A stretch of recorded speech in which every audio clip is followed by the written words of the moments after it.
Hablar de la reforma electoral que se está manejando ya por parte del legislativo, en donde el presidente de la República habla que se necesitan árbitros realmente justos para las futuras elecciones, es hablar precisamente de todo lo que se ha hecho con esta gente, con Lorenzo Córdoba Vianello, con Ciro Murayama y todas estas personalidades que han estado al frente de este instituto y que se les han descubierto infinidad de situaciones. Sabemos perfectamente que el INE es un instituto que vale la pena que siga trabajando, pero que siga trabajando de manera equitativa y no que como lo descubrieron, se encuentre un INE rico y un INE pobre, en donde los consejeros, como el consejero presidente Lorenzo Córdoba y sus demás allegados, ganan cientos de miles de pesos, tienen bonos impresionantes, tienen gastos excesivos y obviamente siguen pidiendo que se les siga dando dinero tras dinero tras dinero, o sea, lana tras lana, cada vez que hay la posibilidad de ampliar el presupuesto, cosa que no ha sucedido desde que llegó el licenciado Andrés Manuel López Obrador. Discursos huecos que hemos escuchado por parte de Lorenzo Córdoba y más que nada ahora le voy a platicar a usted que se descubre esta situación en donde el mismo INE violó la ley de fideicomisos millonarios.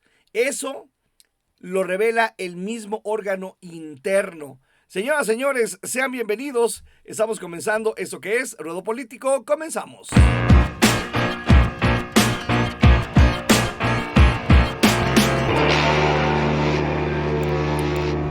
Quédense porque tengo un muy buen video el día de hoy. Gracias por regalarnos ese poderosísimo like, dedito arriba, y de igual manera a la gente que nos ayuda con la suscripción. De igual, dele clic a la campanita, eso nos ayuda enormemente a estas voces independientes que día a día tratamos de hacer nuestro trabajo y estar con ustedes para llevarles la información. Vamos a escuchar parte de esas palabras que para muchos suenan huecas y sin tanto sentido por parte de las autoridades del Instituto Nacional Electoral. Vemos cómo Lorenzo Córdoba, que ya anunció que él no va a buscar ningún escaño político, que se va a regresar de manera amañada, si quiere llamarlo así, a seguir trabajando en la UNAM, en donde su permiso ya expiró, pero sus amigos le ayudaron a que este se extendiera, pues habla precisamente de que el instituto es legal, transparente.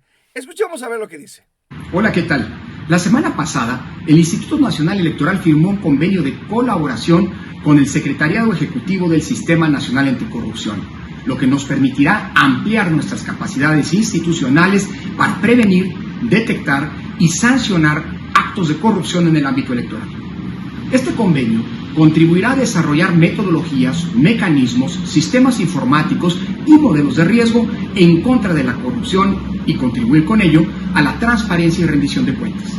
Ok, eso me parece excelente. Aquí lo que nos brinca a los mexicanos es el enterarnos precisamente de este tipo de situaciones. El INE viola precisamente, aquí le doy lectura, violó la ley de fideicomisos millonarios y eso lo reveló el mismo órgano interno, en donde, déjele platico aquí, que pese a que rechaza apegarse a los principios de austeridad republicana, el INE ha guardado de forma irregular cerca de 1,500 millones de pesos entre el 2018 y 2021. ¿Cómo para qué? ¿O por qué guardarlos y esconderlos? La información fue corroborada por el propio órgano interno de control del instituto, que identificó que esos recursos son de plazas que no están ocupadas. No escuchamos a Lorenzo Córdoba hablar de anticorrupción, hablar de honestidad y que fueron depositados en uno de los fideicomisos que el gobierno federal ha identificado como ilegales en lugar de haber sido reintegrados a la tesorería de la federación. La revisión reveló que en el fondo, para atender el pasivo laboral, se han recibido pues aproximadamente 1,444 millones de pesos. 1,444 millones 247 mil 707 pesos de este ejercicio, desde ahorros y economías generadas, según ellos, del capítulo 1000 de servicios personales. Es cuando uno se da cuenta, aquí están los documentos, que es mucha demagogia, oiga, es mucha palabrería, es mucho el decir, el INE y nosotros somos realmente honestos. Los malos son los de la 4T, los que nos traen de encargo son los de Morena, los que ya nos quieren son los que están en el Palacio de Gobierno, el mismo presidente de la República. Señoras y señores, las pruebas están ahora sí que a la luz del día, a plena luz, como se puede decir, o son tangibles. Esta situación que le estoy comentando es una de tantas que se les ha descubierto a la gente del INE. No obstante, el Instituto Electoral señaló en su primer informe previo de gestiones y resultados del primer semestre de 2022, presentado ante el Consejo General del INE, dijeron: esta práctica de generar ahorros y economías mediante la generación de plazas vacantes originan de facto disponibilidad líquidas de recursos que año con año el Instituto Nacional Electoral las redirecciona a otras necesidades de gastos no programadas. En este caso, el fondo para atender el pasivo laboral, siendo reintegrarse ese dinero o debiendo haberse reintegrado a la tesorería de la Federación, según el artículo 54 de la Ley Federal del Presupuesto y Responsabilidad Hacendaria. Los poderes legislativo y judicial, los entes autónomos, las dependencias, así como las entidades respecto de los subsidios o transferencias que recibían por cualquier motivo al 31 de diciembre, reconserven recursos, incluyendo los rendimientos obtenidos, deberán reintegrar el importe disponible a la tesorería de la Federación dentro de 15 días. Cosa que, ¿qué creen? Pues obviamente, pues no sucedió.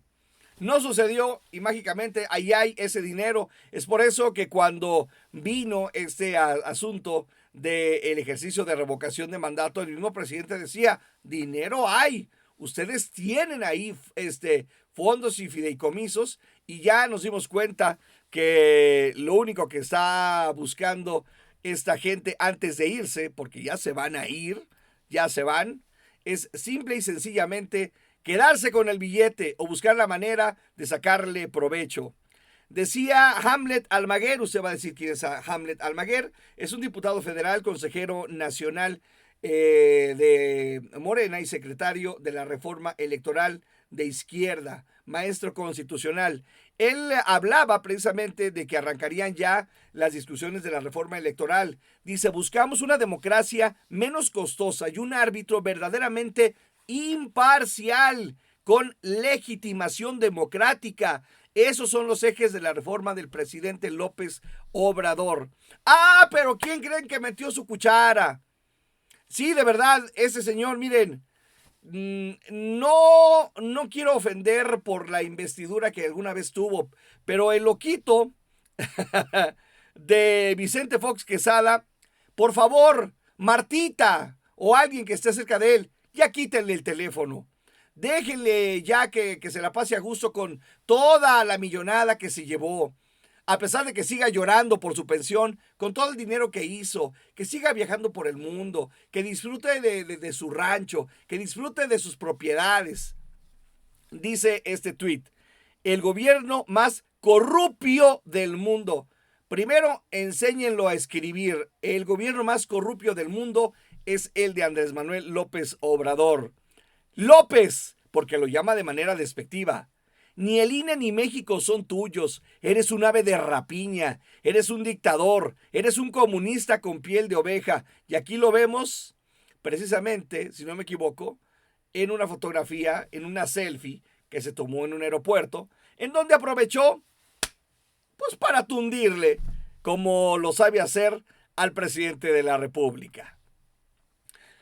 Volvió a tundirle o volvió a darle diciendo: López, deja en paz al INE o enfrentarás la furia de todos los mexicanos. Y entre comillas, el INE sí violó la ley con sus fideicomisos por cientos de millones, auditor interno. Entonces, ¿Quién te entiende, Vicente Fox? A ese Vicente Fox hay que rascarle todavía porque, bueno, hemos tenido videos en donde se habla de quien manejaba realmente en ese sexenio todo el asunto importante, pues era Martita Sagún, quien fue quien le movió su campaña, su jefa de campaña, y que después se convirtió en la primera dama y quien era realmente, ahora sí que su grillito, ¿no? O como con Eugenio Derbez, que tenía un diablito y un y un santito, y era el diablito el que le decía, hay que darle por acá y por acá, y bueno, no se diga todo lo que se vivió con oceanografía, con todo el escándalo de los hijos de Marta Sagún, temas que vamos a seguir tratando en este ruedo político. El presidente también contesta, dice, no voy a cambiar de estrategia porque estoy absolutamente convencido de que la paz es el fruto de la justicia y que todos los seres humanos somos buenos. Son las circunstancias en las que llevan a las conductas antisociales, hablando no solamente de las cuestiones electorales, sino hablando de la seguridad, porque bueno, es un tema en el cual se le ha señalado al presidente que hay estados de la República, gran parte de ellos gobernados por la oposición. Esos son cosas que se les olvidan a esos legisladores, senadores o diputados que son buenos para tomar tribuna o bien en algún programa o tal vez en alguna declaración o también en las redes sociales, en el mismo Twitter, pegarle al presidente. Finalmente, señores, Damián Alcázar, que es uno de los grandes actores mexicanos, que lo recordamos por grandes películas, La del Infierno es una de ellas, entre otras, en donde retratan plenamente lo que fueron las décadas de los 70s, 80s y hasta parte de los 90s con los gobiernos priistas. Damián Alcázar siempre ha sido, Damián, perdón, siempre ha sido una persona de izquierda, pero siempre con convicción. Y dice, para mí López Obrador es el mejor presidente que haya tenido México. Y eso mucha gente se le aplaude. Dice, por ejemplo, esta respuesta, dice, films, posible producción de medios. Concuerdo contigo, Damián, por mucho el mejor presidente. Y los que se dieron cuenta que AMLO va en serio, o sea, sus opositores, están con la envidia y coraje al ver que dejaron ir la oportunidad histórica de guiar a México por el camino correcto. Esa es nuestra pregunta, ese es el cuestionamiento. ¿Por qué cuando pudieron no lo hicieron? ¿Por qué cuando estuviste en el poder, Vicente Fox, no lograste hacer de un México ese que ahora estás pidiendo? Un México boyante, un México con economía sana, un México de primer mundo. Lo mismo con Felipe Calderón. No se diga con Peña Nieto, que lo único que se dedicaron fue a robar y a saquear a nuestro país y a dejar a los mexicanos más jodidos, disculpe la palabra, más pobres. Solamente algunos y muchos de los amigos de los empresarios sacando provecho, haciendo negocios a diestra y siniestra y por supuesto el nepotismo en estos gobiernos a su máxima expresión. Ay, Dios mío, el mismo Jesús Ochoa, que es otro de los actores que también lo ubicamos perfectamente bien como de las grandes figuras del cine nacional, dice, para mí, mi amigo López Obrador es el mejor presidente que ha tenido el mundo. Y usted dice, bueno, a lo mejor te vas muy en grande, mi querido Chucho Ochoa, pero déjame poner aquí la imagen. Esto lo dice absolutamente todo. Aquí, señores, esto que lo hemos a lo mejor cacareado, dicen por ahí, o lo hemos dicho en demasía, que el presidente AMLO es el segundo mejor evaluado a nivel mundial. ¿Tú qué calificación le darías a su desempeño? ¿Excelente, buena, regular, mala, pésima? Pues simple y sencillamente les voy a poner esta gráfica en donde el presidente de la República sigue apareciendo como el segundo líder con mayor aceptación en su país, como el segundo líder después del presidente de la India, es el presidente más querido. Que las decisiones que ha tomado, claro, a la oposición muchas no les han gustado.